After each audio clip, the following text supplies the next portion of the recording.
భయము లేదు, దిగులే లేదు. నా జీవితమంతా ప్రభు చేతిలో.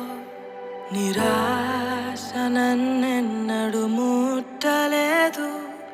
నిరీక్షణతో అనుదినం సాగేదను. భయము లేదు, దిగులే లేదు. నా జీవితమంతా ప్రభు చేతిలో. నిరాశ నన్ను